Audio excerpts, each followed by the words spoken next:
कायद्याच्या कार्यशाळेमध्ये आपलं सर्वांचं स्वागत आहे। कायद्याच्या कार्यशाळेमध्ये आज आपण अभ्यास करणार आहोत एनडीपीएस ऍक्टचा। कोणता? एनडीपीएस ऍक्टचा। काय आहे एनडीपीएस ऍक्ट?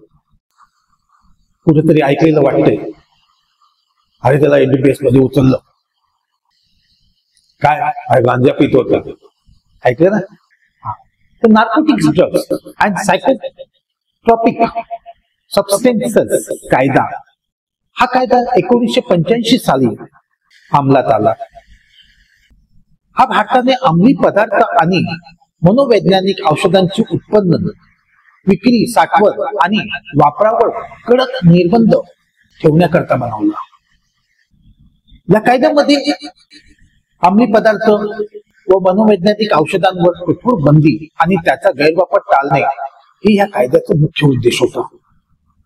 या कायद्यानुसार अफू, गांजा, कॉफी, कोकीन हे जे अंमली पदार्थ आहेत, तसेच अनेक कृत्रिम नशा देणाऱ्या औषधांचा बेकायदेशीर उत्पादन, विक्री, वाहतूक, मालकी किंवा वापर हा गुन्हा ठरवला गेला।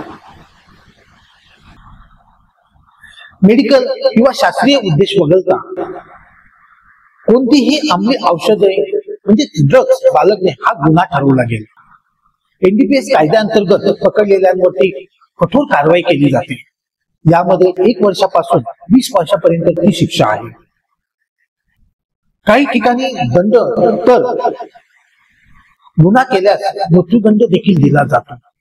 इंटरनॅशनल म्हणजे जागतिक लेवलला हा कायदा अत्यंत कडक आहे। तसेच गुन्ह्याचे स्वरूप छोट्या प्रमाणात, मध्यम प्रमाणात, वाणिज्य प्रमाणात असे विभागलेले असून त्याप्रमाणे शिक्षा वेगवेगळी आहे। एनडीपीएस ऍक्ट अंतर्गत सर्व गुन्हे हे नॉन बेलेबल म्हणजे जामीन न मिळणारे आहेत, अजामीन पात्र आहेत। या कायद्यानुसार गुन्हेगारांचे बेकायदेशीर मिळवलेली मालमत्ता सरकार ताब्यात घेऊ शकते।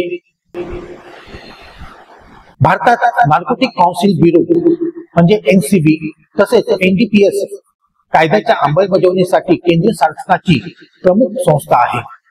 केंद्र व राज्य शासनाला आपल्या नियमांतर्गत नियंत्रण करण्यासाठी अधिकार आहेत। यामध्ये अंमली पदार्थाचे उत्पादन, साठवण, विक्री, वाहतूक, खरेदी, विक्री या सर्व गोष्टींवरती बंदी आहे। कच्चा माल विकत घेणे किंवा उगवणे याच्यावरती देखील बंदी आहे। ड्रग साठवून किंवा वाहतूक करताना पकडले जाणे म्हणजे वाहतुकीला देखील बंदी आहे आणि त्याच्यावरती देखील केसेस दाखल केल्या आहेत।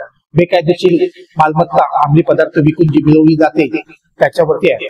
अंमली पदार्थ म्हणजे हे जे ड्रग्स आहेत हे आपल्या देशाला लागलेली कीड आहे आणि अंमली पदार्थापासून आपण सर्वांनी दूर राहिलं पाहिजे। आणि असा कुठचा गुन्हा घडलेला असेल तर याची माहिती देखील पोलीस ठाण्यामध्ये चूकपणे दिली पाहिजे, जेणेकरून हे जे अंमली पदार्थाची जे रॅकेट मोठे मोठे चालवले जातात हे मोठ्या संस्था असतात आणि त्या गुन्हेगारी स्वरूपात त्यांचं आपलं हिंसक देखील त्या असतात। त्यामुळं ही सगळी माहिती एकदम सिक्रेटरित्या पोलीस स्टेशनमध्ये पोहोचवली पाहिजे। बस आजचा हा कायद्याच्या कार्यशाळेमध्ये छोटासा अभ्यास इथेच मी थांबवतो।